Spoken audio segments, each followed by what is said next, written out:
दोस्तों आज की इस वीडियो में हम जनरल साइंस के एक महत्वपूर्ण बुक भौतिक विज्ञान का बुक है और इस बुक से आप लोग भली भांति परिचित हैं। और ये बुक जो है रुक्मिणी प्रकाशन के द्वारा प्रकाशित बुक है। इस बुक में जितने भी क्वेश्चंस उपलब्ध कराए गए होते हैं वो सारे क्वेश्चंस विगत वर्षों में विभिन्न प्रतियोगिता परीक्षाओं में पूछे गए प्रश्न होते हैं। और इसी के बुक से आज हम 500 महत्वपूर्ण प्रश्नों का संग्रह इस वीडियो में लाए हैं और इन 500 क्वेश्चंस का डिस्कशन हम टोटल 5 पार्ट में करेंगे और प्रत्येक पार्ट में हम 100 क्वेश्चन शामिल करेंगे, जिसके तहत आज हम पार्ट 1 का डिस्कशन इस वीडियो में करेंगे। आप लोग इस वीडियो को बिल्कुल स्किप न करें, बिल्कुल ध्यानपूर्वक इस वीडियो को देखें और इस वीडियो में जितने भी क्वेश्चंस हम उपलब्ध कराएंगे उसका गहन अध्ययन करें। और आप लोगों से एक निवेदन है कि आप लोग पहली बार मेरे चैनल पे विजिट किए हैं तो प्लीज़ मेरे चैनल को सब्सक्राइब कर लें और अपने दोस्तों को भी इसे सब्सक्राइब करने के लिए प्रेरित करें और उनको हमारे इस वीडियो को शेयर करें ताकि उनको भी इस वीडियो का लाभ हो सके। तो चलिए इसी के साथ आज की इस वीडियो की हम शुरुआत कर लेते हैं क्वेश्चन नंबर 1 से। तो चलिए शुरू करते हैं। क्वेश्चन नंबर 1 है, सर्वात्रिक गुरुत्वाकर्षण नियम के प्रस्तुतकर्ता थे। तो इसका सही उत्तर है ऑप्शन सी, न्यूटन। सर्वात्रिक गुरुत्वाकर्षण नियम के प्रस्तुतकर्ता न्यूटन थे, अतः इस क्वेश्चन का राइट आंसर ऑप्शन सी होगा। अगला क्वेश्चन है, पृथ्वी पर सूर्य द्वारा गुरुत्वाकर्षण बल डैश होता है।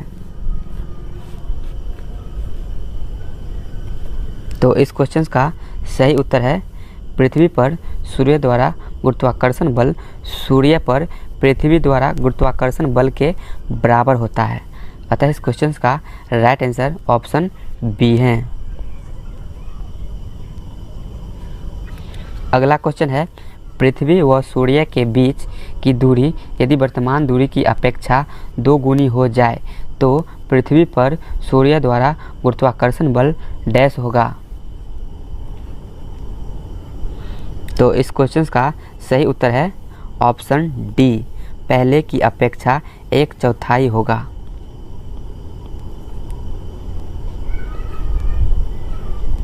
अगला क्वेश्चन है, किसी पिंड का द्रव्यमान उसके अपने भार से भिन्न होता है क्योंकि किसी पिंड का द्रव्यमान उसके अपने भार से भिन्न होता है क्योंकि पदार्थ की मात्रा का मापन द्रव्यमान है किंतु भार एक प्रकार के बल होता है, अतः इस क्वेश्चन का राइट आंसर ऑप्शन डी है।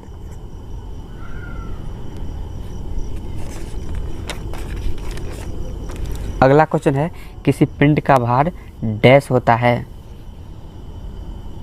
तो किसी पिंड का भार ध्रुवों पे सर्वाधिक होता है यानी अधिकतम होता है, अतः इस क्वेश्चन का राइट आंसर ऑप्शन बी है। अगला क्वेश्चन है, लिफ्ट में व्यक्ति का भार तब अधिक हो जाता है जबकि लिफ्ट डैश की ओर गमन करती है। तो इसका सही उत्तर है ऑप्शन सी, जब लिफ्ट ऊपर की ओर त्वरण के साथ गमन कर रही होती है तब उसमें स्थित व्यक्ति का भार अधिकतम होता है, अतः इस क्वेश्चन का राइट आंसर ऑप्शन सी है।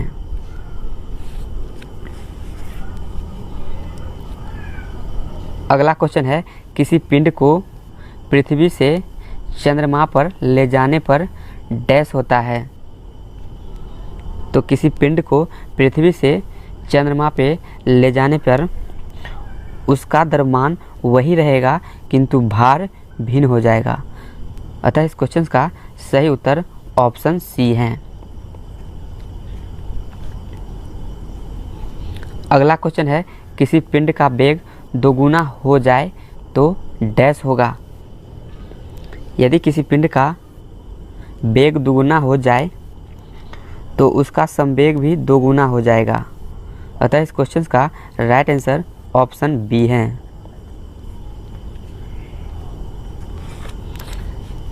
अगला क्वेश्चन है, एक भारी एवं एक हल्के पिंड पर एक समान बल एक ही अवधि के लिए लगे हो तो ये पिंड डैश होंगे। तो इस क्वेश्चन का सही उत्तर है ऑप्शन बी, एक समान संवेग से गतिमान होंगे दोनों पिंड। तो इसका सही उत्तर होगा ऑप्शन बी।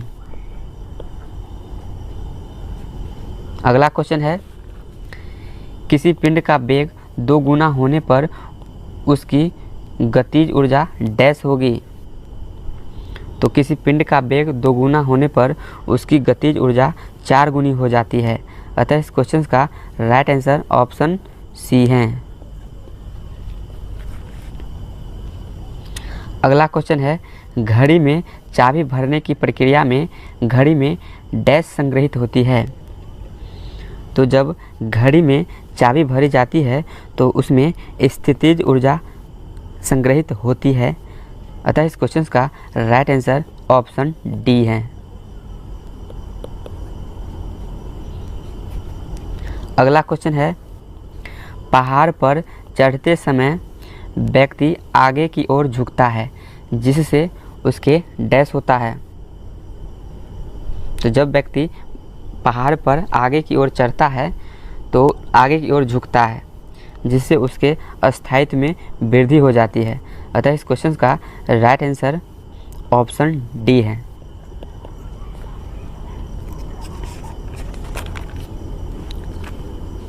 अगला क्वेश्चन है, भू-स्थिर उपग्रह के घूर्णन की आवर्तकाल कितनी होती है। तो एक भू-स्थिर उपग्रह के घूर्णन की आवर्तकाल 24 घंटे होती है। अतः इस क्वेश्चन का सही उत्तर ऑप्शन ए है।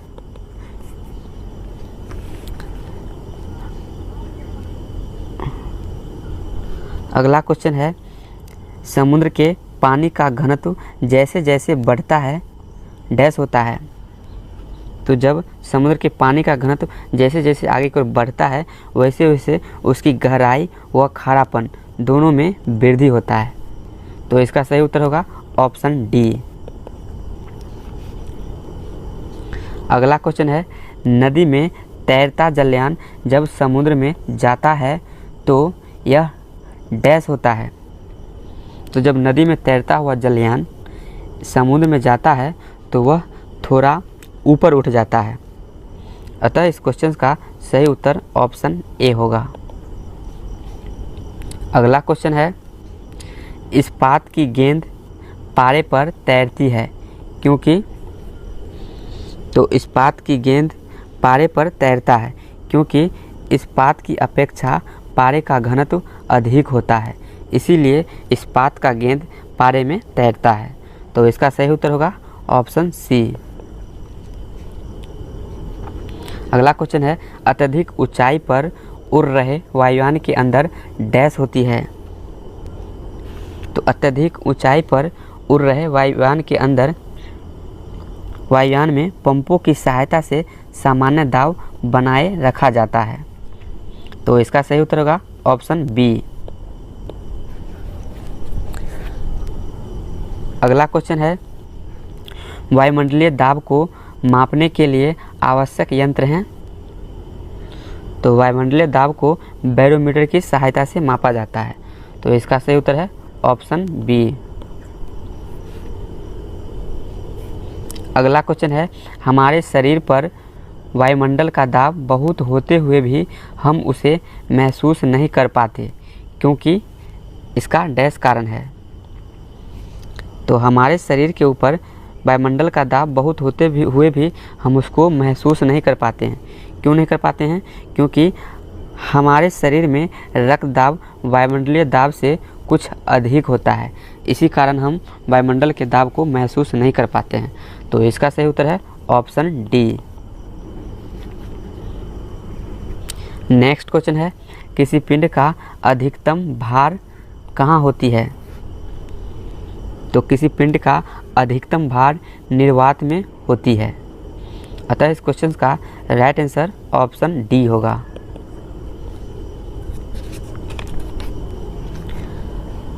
नेक्स्ट क्वेश्चन है, भिन्न भिन्न धातुओं के बने 1 किलोग्राम के 4 घन जल में तौले जाए तो क्या प्रभाव होगा? तो अलग अलग भार के विभिन्न धातुओं के 4 घन जल में तैर रहे हैं तो उस पर क्या प्रभाव होगा? तो वो न्यूनतम घनत्व वाले घन का भार न्यूनतम होगा। अतः इसका सही उत्तर ऑप्शन बी होगा। अगला क्वेश्चन है, किसी झील में एक पत्थर फेंकने पर जैसे जैसे वह जल में नीचे डूबता जाता है उस पर उत्प्लावन बल डैश होता है। तो जैसे जैसे एक झील में एक पत्थर फेंकने पर जैसे जैसे वह जल में नीचे डूबता है वैसे वैसे उस पर उत्प्लावन बल एक समान ही रहता है। अतः इस क्वेश्चन का सही उत्तर ऑप्शन डी है। अगला क्वेश्चन है, पारे की दो बूंद को संपर्क में लाने पर वे मिलकर एक बड़ी बूंद बनाती है, इसका कारण है द्रवों द्वारा डैश। तो इसका सही उत्तर है ऑप्शन सी। इसका कारण है कि द्रव जो है न्यूनतम पृष्ठीय क्षेत्रफल बनाए रखना चाहता है। कोई भी द्रव जो है दो द्रव मिलकर के एक हो जाता है, इसका कारण है द्रव का पृष्ठीय तनाव। ये यानी कि द्रव के पृष्ठीय तनाव के कारण ही कोई भी द्रव जो है न्यूनतम पृष्ठीय क्षेत्रफल बनाए रखना चाहता है। तो इसका सही उत्तर हो जाएगा ऑप्शन सी।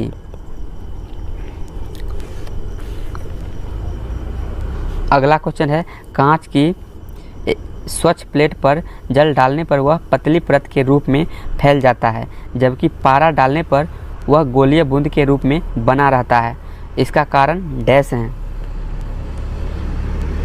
तो इस क्वेश्चन का सही उत्तर है, कांच के साथ पारे के आसंजन की अपेक्षा जल का संसंजन अधिक होता है, इसी कारण जल का बूंद जो है कांच पे डालने पे वो फैल जाता है।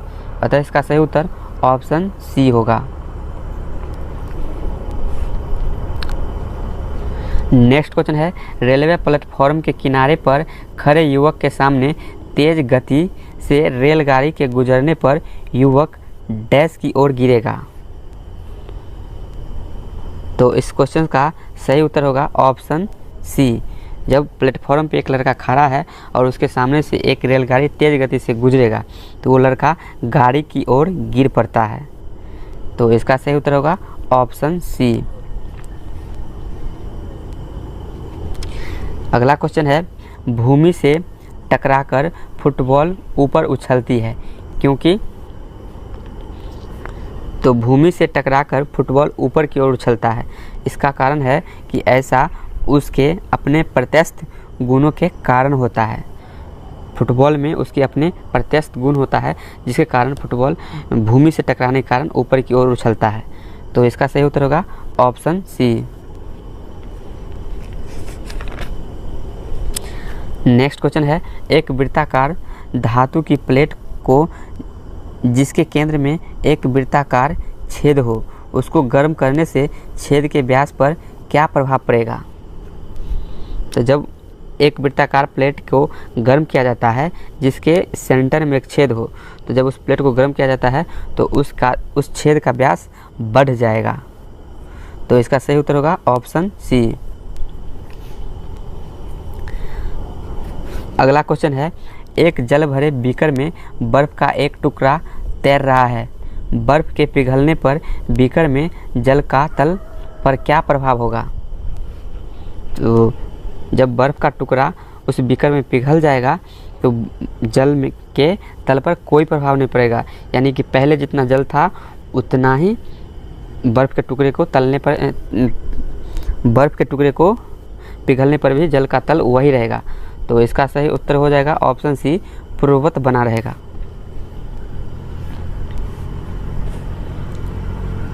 अगला क्वेश्चन है, किसी झील की बर्फ जमी सतह का तापमान -15 डिग्री सेंटीग्रेड हो तो इसके ठीक नीचे झील में जल का ताप क्या होगा। तो इसका सही उत्तर होगा option A, 0 degree centigrade. Next question है, बर्फ जमी झील के अंदर मछलियां जीवित रहती है क्योंकि। तो बर्फ जमी झील के अंदर मछलियां जीवित रहती है, इसका कारण है कि झील के तली पर जल नहीं जम पाता है, इसीलिए बर्फ जमी झील के अंदर मछलियां जीवित रहती है। तो इसका सही उत्तर हो जाएगा ऑप्शन सी। अगला क्वेश्चन है, क्या होता है जब जल को 8 डिग्री सेंटीग्रेड से 0 डिग्री सेंटीग्रेड तक किया जाता है? तो इसका सही उत्तर हो जाएगा ऑप्शन सी, जल का घनत्व 4 डिग्री सेंटीग्रेड तक कम होता है और तब उसके बाद बढ़ता है। तो इसका सही उत्तर होगा ऑप्शन सी। अगला क्वेश्चन है, निम्नलिखित द्रव्यों में से ऊष्मा का सबसे अच्छा चालक है? तो इन द्रव्यों में से ऊष्मा का सबसे अच्छा चालक पारा है। इसीलिए पारा का उपयोग थर्मामीटर में किया जाता है, क्योंकि पारा का गुण होता है कि वह ऊष्मा का सबसे अच्छा चालक होता है। तो इस क्वेश्चन का सही उत्तर हो जाएगा ऑप्शन बी। नेक्स्ट क्वेश्चन है, पायरेक्स के बने ग्लास में गर्म पानी डालने पर वह नहीं चटकता है, यानी कि नहीं वो फूट पाता है। इसका कारण होता है कि पायरेक्स जो है वह गर्म करने से अधिक प्रसारित नहीं होता है। तो इसका का सही उत्तर हो जाएगा ऑप्शन बी। अगला क्वेश्चन है, निर्वातित विद्युत बल्ब के तंतु से कांच आवरण तक ऊष्मा संचरण किस प्रक्रिया से होता है? तो इसका सही उत्तर होगा ऑप्शन सी, विकिरण।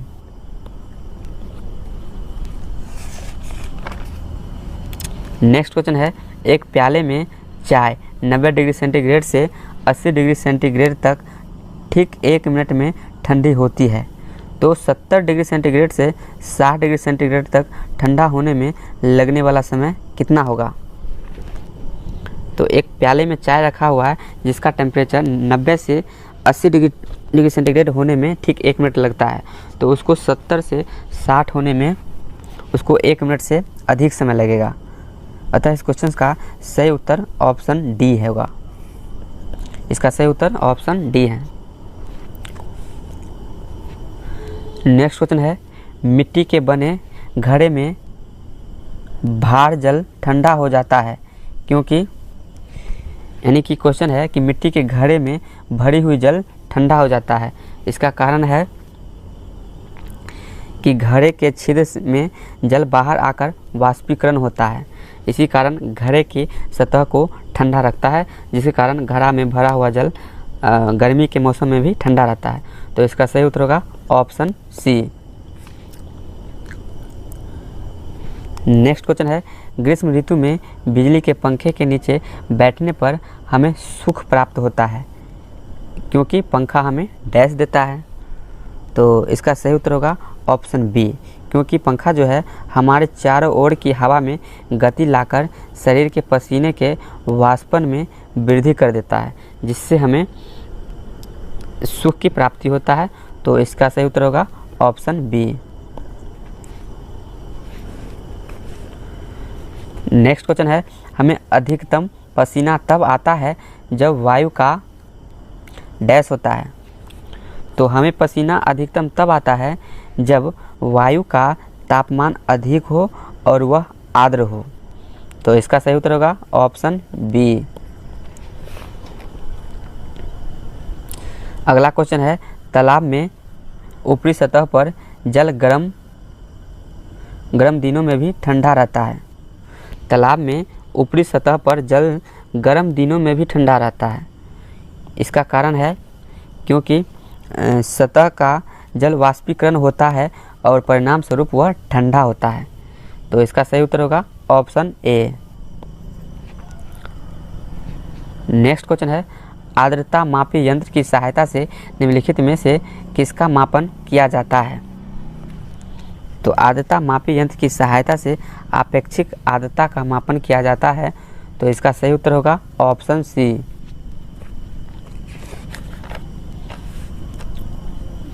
नेक्स्ट क्वेश्चन है, जल का क्वथनांक डैश होता है।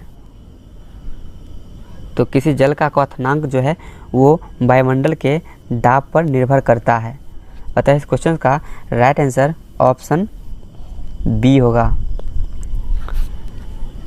नेक्स्ट क्वेश्चन है, निम्नलिखित में से किसमें ऊर्जा सीधे ही प्राप्त होता है? तो सीधे ही ऊर्जा इसमें से सूर्य से प्राप्त किया जा सकता है। अतः इस क्वेश्चन का राइट आंसर ऑप्शन ए है। नेक्स्ट क्वेश्चन है, वायुमंडल की वह परत जो रेडियो तरंगों को पृथ्वी पर वापस परिवर्तित करती है उसे डैश कहते हैं। तो वायुमंडल की वह परत जो रेडियो तरंगों को पृथ्वी पर वापस परावर्तित करते हैं उसे आयन मंडल कहा जाता है। तो इसका सही उत्तर होगा ऑप्शन सी। नेक्स्ट क्वेश्चन है, टेलीविज़न के सिग्नल एक निश्चित दूरी के आगे के स्थानों पर साधारणतः नहीं प्राप्त हो पाता है क्योंकि पृथ्वी की वक्रता के कारण सिग्नल वहां नहीं पहुंच पाते हैं। तो इसका सही उत्तर होगा ऑप्शन डी। अगला क्वेश्चन है, रात्रि में रेडियो रिफ्रेक्शन में कुछ सुधार क्यों हो जाता है। तो रात्रि में रेडियो रिफ्रेक्शन में कुछ सुधार हो जाता है क्योंकि दिन के समय सूर्य का प्रकाश रेडियो ब्रॉडकास्ट को कुछ सीमा तक प्रभावित करता है। तो इसका सही उत्तर होगा ऑप्शन सी। अगला क्वेश्चन है, रडार का प्रयोग किया जाता है। तो रडार का प्रयोग वायुयान जैसी वस्तुओं की पहचान और उनके स्थिति के निर्धारण के लिए किया जाता है। तो इसका सही उत्तर होगा ऑप्शन सी। नेक्स्ट क्वेश्चन है, पूर्ण सूर्य ग्रहण में सूर्य का कौन सा भाग दिखाई देता है। तो पूर्ण सूर्य ग्रहण की स्थिति में सूर्य का क्रीट वाला हिस्सा दिखाई पड़ता है। तो इसका सही उत्तर होगा ऑप्शन ए।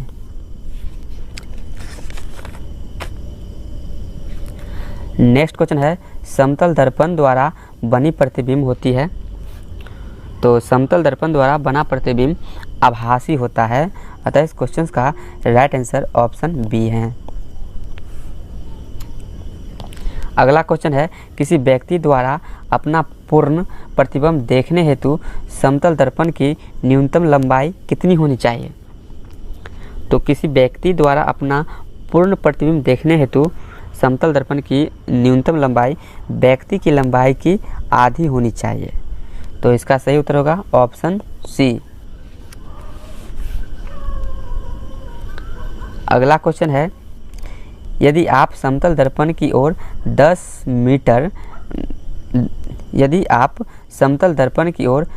सेंटीमीटर प्रति सेकंड के वेग से जा रहे हो तो आपका प्रतिबिंब आपकी ओर किस वेग से आएगा। तो यदि आप समतल दर्पण की ओर 10 सेंटीमीटर प्रति सेकंड की वेग से जा रहे हैं तो आपका प्रतिबिंब आपकी ओर 20 सेंटीमीटर प्रति सेकंड की ओर से आएगी। तो इसका सही उत्तर होगा ऑप्शन सी।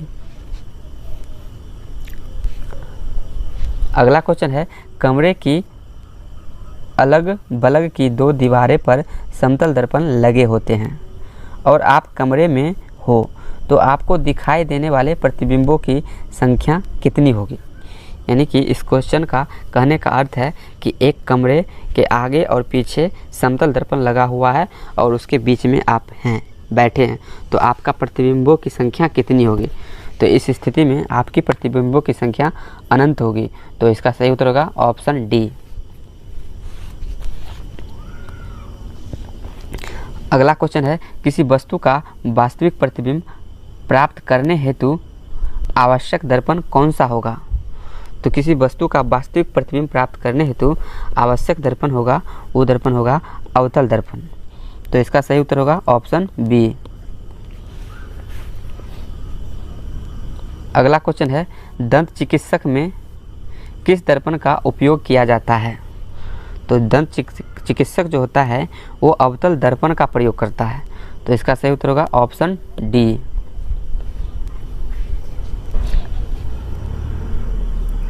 अगला क्वेश्चन है, मोटर वाहनों में पिछले दृश्य देखने हेतु किस दर्पण का उपयोग किया जाता है। तो मोटर वाहनों में पीछे का दृश्य देखने हेतु उत्तल दर्पण का प्रयोग किया जाता है।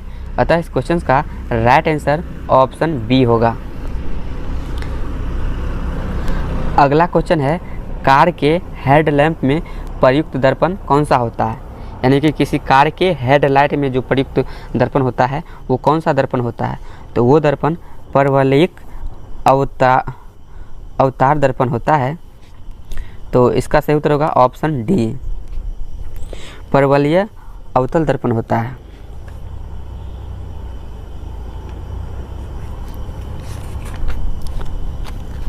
अगला क्वेश्चन है, जल में आंशिक रूप से तिरछी डूबी पेंसिल का डूबा भाग प्रतीत होता है। इसका कारण है कि जल की सतह की ओर मुड़ा हुआ होता है। तो इसका सही उत्तर होगा ऑप्शन बी। अगला क्वेश्चन है, क्षैतिज के नीचे वास्तव में डूब जाने के बाद भी सूर्य का कुछ समय तक दिखाई देना इसका कारण हो सकता है। तो सूर्य को डूब जाने के बाद भी क्षैतिज में कुछ समय तक वो दिखाई पड़ता है, इसका कारण हो सकता है वायुमंडलीय अपवर्तन। तो इसका सही उत्तर होगा ऑप्शन बी। अगला क्वेश्चन है, यदि वायुमंडल न होता तो दिन की अवधि पर क्या असर होता? यदि वायुमंडल नहीं होता तो दिन की अवधि कम होती। तो इसका सही उत्तर होगा ऑप्शन ए। अगला क्वेश्चन है, इंद्रधनुष का बनना वायुमंडल में विद्यमान जल की बूंदों द्वारा प्रकाश का डैश होता है। तो इंद्रधनुष का बनना जो है वायुमंडल में जो विद्यमान जल की बूंद होता है उसके द्वारा प्रकाश का परिक्षेपण और पूर्ण आंतरिक परिवर्तन दोनों होता है, जिसके कारण इंद्रधनुष का निर्माण होता है। तो इसका सही उत्तर होगा ऑप्शन डी। अगला क्वेश्चन है, क्षैतिज के निकट होने पर सूर्य व चंद्रमा दीर्घवृत्ताकार प्रतीत होते हैं, इसका कारण है? तो क्षैतिज के निकट होने पर सूर्य व चंद्रमा दीर्घवृत्ताकार प्रतीत होता है, इसका कारण होता है अपवर्तन। तो इसका सही उत्तर होगा ऑप्शन सी। नेक्स्ट क्वेश्चन है, वर्षा के रुकने के उपरांत इंद्रधनुष डैश होता है। तो वर्षा के रुकने के उपरांत इंद्रधनुष सूर्य के विपरीत दिशा में दिखाई पड़ता है। तो इसका सही उत्तर होगा ऑप्शन बी। वर्षा होने के तुरंत बाद सूर्य के द्वारा इंद्रधनुष सूर्य के विपरीत दिशा में इंद्रधनुष का निर्माण होता है। तो इसका सही उत्तर हो गया ऑप्शन बी। अगला क्वेश्चन है, निम्नलिखित वर्ण अनुक्रम में कौन सा क्रम उचित रूप में है? तो इस क्वेश्चन का सही उत्तर है नीला, हरा, पीला। तो इस क्वेश्चन का राइट आंसर है ऑप्शन डी। नेक्स्ट क्वेश्चन है, प्राथमिक वर्ण हैं। तो इसमें से प्राथमिक वर्ण वे हैं जो अन्य वर्णों के मिश्रण से नहीं बनाए जाते हैं, जबकि प्राथमिक वर्ण वे होते हैं जिनके मिश्रण से सेकेंडरी वर्ण का निर्माण होता है। तो इस क्वेश्चन का राइट आंसर होगा ऑप्शन सी।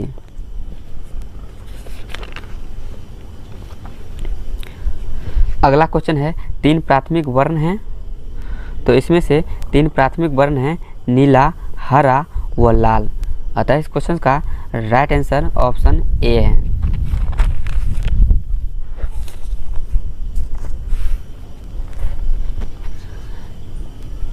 नेक्स्ट क्वेश्चन है, कमरे का कौन सा भाग मानव नेत्र के रेटिना के समान है? तो इस क्वेश्चन का राइट आंसर ऑप्शन बी है, फिल्म।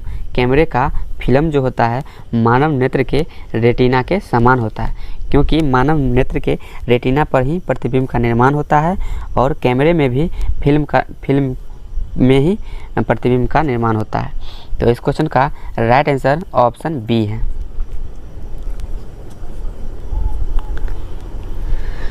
अगला क्वेश्चन है, जब कोई व्यक्ति बाहर तेज प्रकाश से एक अंधेरे में कैमरे में प्रवेश करता है तो कुछ देर तक वह स्पष्ट देख पाने में समर्थ नहीं होता, इसका कारण है? तो जब व्यक्ति प्रकाश के क्षेत्र से अंधेरे वाले कमरे में प्रवेश करता है तो वह कुछ समय तक स्पष्ट नहीं देख पाता है। इसका कारण होता है कि आइरिस द्वारा पुतली को तुरंत न फैला पाना। आइरिस जो है पुतली को तुरंत न फैला पाता है, जिसके कारण कोई व्यक्ति प्रकाश से अंधेरा में जाने में, स्पष्ट देखने में उसको कुछ समय लगता है। तो इसका सही उत्तर होगा ऑप्शन सी।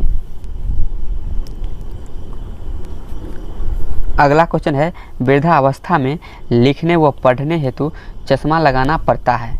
इसका कारण हो सकता है क्योंकि वृद्धावस्था में नेत्र की समायोजन क्षमता में कमी आ जाती है, जिसके कारण वृद्धावस्था में लोग चश्मा लगा करके लिखने पढ़ने के लिए चश्मा का उपयोग करता है। तो इस क्वेश्चन का सही उत्तर होगा ऑप्शन बी। अगला क्वेश्चन है, आकाश की नीलिमा का कारण है। तो आकाश के नीला रंग होने का कारण क्या हो सकता है? तो आकाश का नीला रंग होता है क्योंकि पृथ्वी के वायुमंडल द्वारा अन्य वर्णों की अपेक्षा नीले वर्ण का अधिक प्रकीर्णन होता है, जिसके कारण जो है आकाश नीला दिखाई पड़ता है। तो इस क्वेश्चन का सही उत्तर होगा ऑप्शन बी।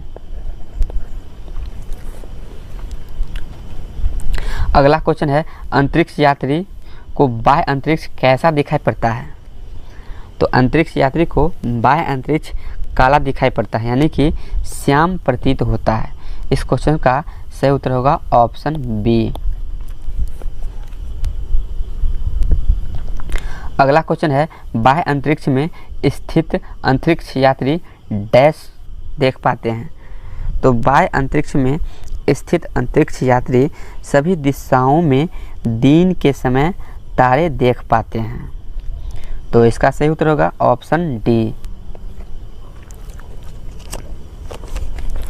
अगला क्वेश्चन है, वस्तुओं की त्रिआयामी प्रतिबिंबों के अभिलेखन की तकनीकी को क्या कहा जाता है? तो वस्तु के त्रिआयामी प्रतिबिंबों के अभिलेखन की तकनीक को होलोग्राफी कहा जाता है। तो इसका सही उत्तर होगा ऑप्शन सी।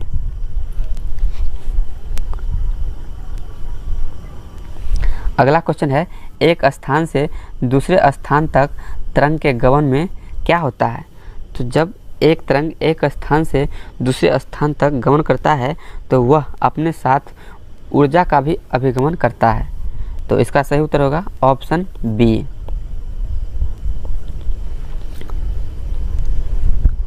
अगला क्वेश्चन है, ध्वनि के तारत्व का निर्धारण ध्वनि के डैश से होता है। तो ध्वनि के तारत्व का निर्धारण ध्वनि की आवृत्ति से होता है। तो इसका सही उत्तर होगा ऑप्शन सी।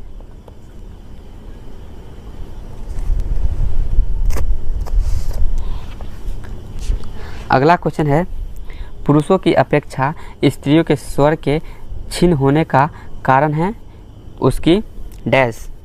तो पुरुषों की अपेक्षा स्त्रियों के स्वर के क्षीण होने का कारण है उसके उच्च आवृत्ति। तो इसका सही उत्तर होगा ऑप्शन ए। अगला क्वेश्चन है, ध्वनि की प्रबलता का निर्धारण उसके डैश से होते हैं।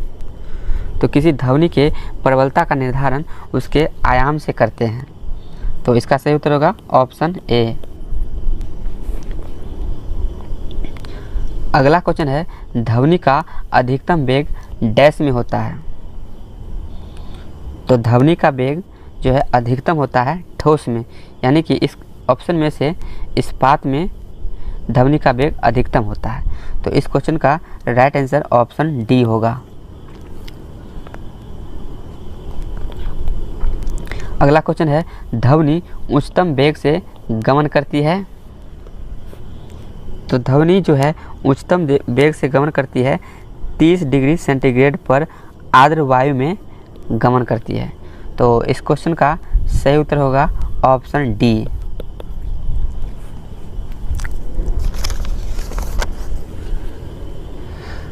नेक्स्ट क्वेश्चन है, मैक संख्या का संबंध डैश से है। तो मैक संख्या का संबंध वायुयान के वेग से है। तो इसका सही उत्तर होगा ऑप्शन सी। अगला क्वेश्चन है, प्रतिध्वनि के उत्पन्न होने का कारण डैश है। तो प्रतिध्वनि के उत्पन्न होने का कारण है ध्वनि का परावर्तन। अतः इस क्वेश्चन का राइट आंसर ऑप्शन ए है। अगला क्वेश्चन है, प्रतिध्वनि मूल ध्वनि से अलग तब सुनाई पड़ती है जबकि ध्वनि स्रोत व परावर्तक सतह के मध्य न्यूनतम अंतराल डैश होती है। तो प्रतिध्वनि सुनने के लिए ध्वनि और परावर्तक सतह के बीच की न्यूनतम दूरी 17 मीटर होनी चाहिए, तब जाके प्रतिध्वनि सुनाई पड़ती है। तो इस क्वेश्चन का राइट आंसर ऑप्शन बी होगा।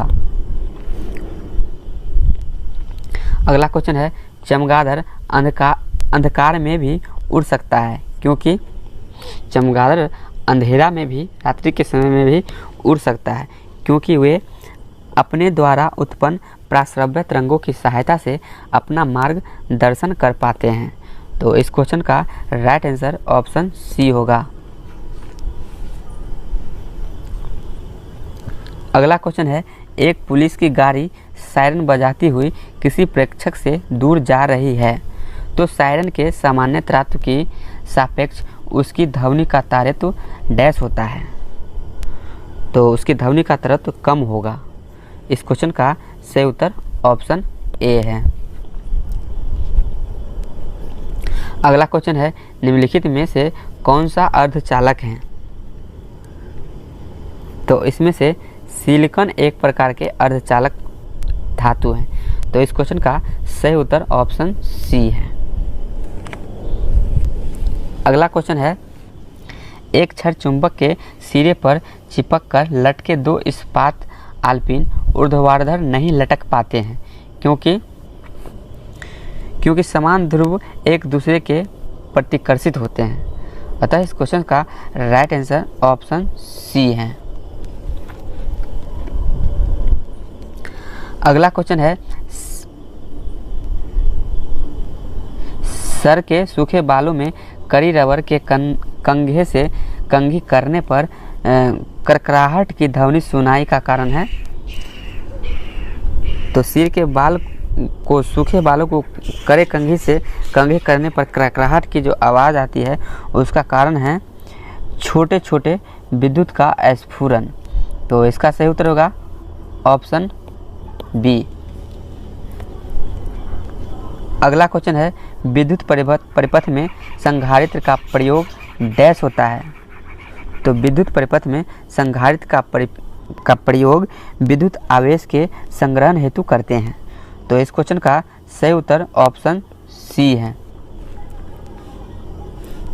अगला क्वेश्चन है, निम्नलिखित में से कौन सा विद्युत धारा के चुंबकीय प्रभाव पर आधारित नहीं है? तो इसमें से कार्बन माइक्रोफोन विद्युत धारा के चुंबकीय प्रभाव पर आधारित नहीं है। तो अतः इस क्वेश्चन का राइट आंसर ऑप्शन सी है। अगला क्वेश्चन है, निम्नलिखित में से कौन नर्म लोहे पर आकर्षण बल का प्रयोग करता है? तो इसमें से टेलीफोन रिसीवर जो है वो नर्म लोहे पर आकर्षण बल का प्रयोग करता है। अतः इस क्वेश्चन का राइट आंसर ऑप्शन बी होगा। अगला क्वेश्चन है, निम्नलिखित में से कौन सी युक्ति विद्युत ऊर्जा को यांत्रिक ऊर्जा में परिवर्तित करती है? तो विद्युत ऊर्जा को यांत्रिक ऊर्जा में परिवर्तित करने वाली युक्ति को इसमें से विद्युत मोटर है।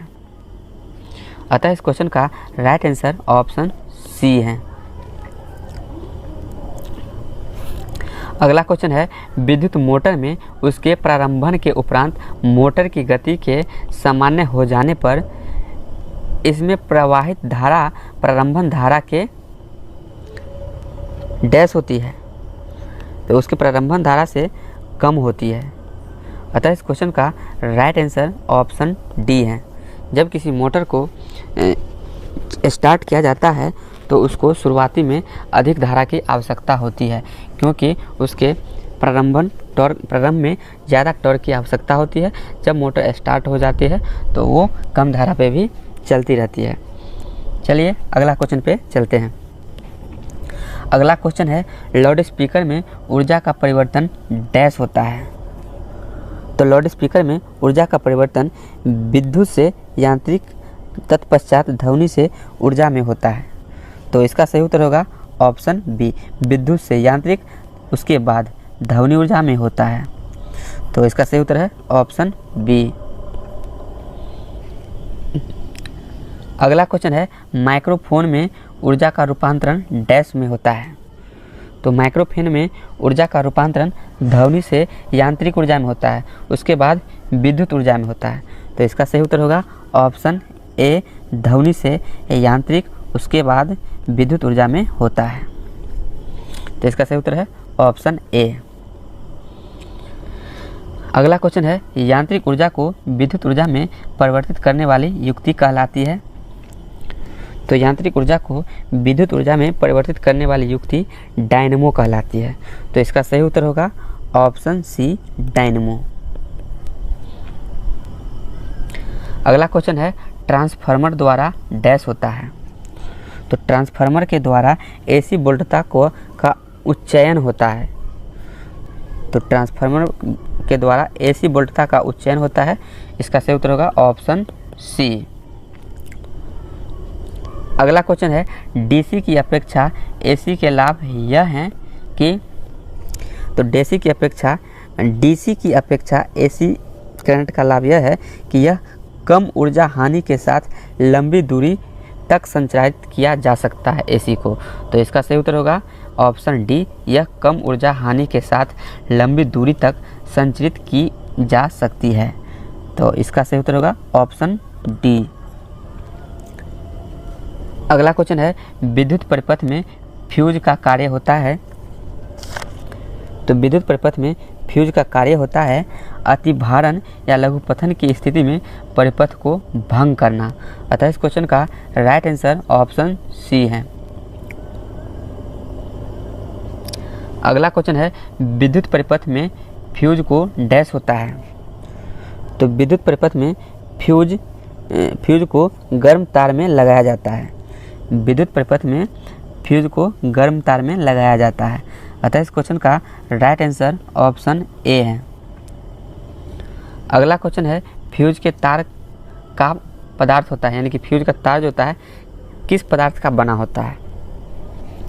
तो फ्यूज का तार जो होता है का पदार्थ उच्च प्रतिरोधकता का होना चाहिए तथा निम्न गलनांक वाला होना चाहिए। फ्यूज का तार जो होता है उस जो पदार्थ का बना होता है उस पदार्थ का गुण होना चाहिए कि वह उसका उच्च प्रतिरोधकता होना चाहिए और निम्न गलनांक का होना चाहिए वो पदार्थ, तब वो फ्यूज तार के रूप में उपयोग किया जाएगा। तो इसका सही उत्तर होगा ऑप्शन ए।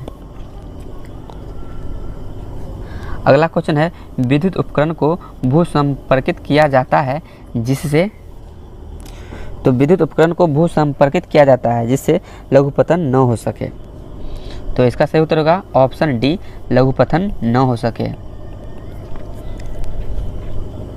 अगला क्वेश्चन है एक पावर सॉकेट पर कई विद्युत उपकरणों को नहीं लगाना चाहिए क्योंकि एक पावर सॉकेट पर कई विद्युत उपकरणों को नहीं लगाना चाहिए क्योंकि इसका कारण है अतितापन के कारण बिजली की वायरिंग खराब हो सकती है, इसीलिए एक ही पावर सॉकेट पे कई सारे विद्युत उपकरणों को नहीं लगाना चाहिए। तो इसका सही उत्तर होगा अतितापन के कारण बिजली की वायरिंग खराब हो सकती है।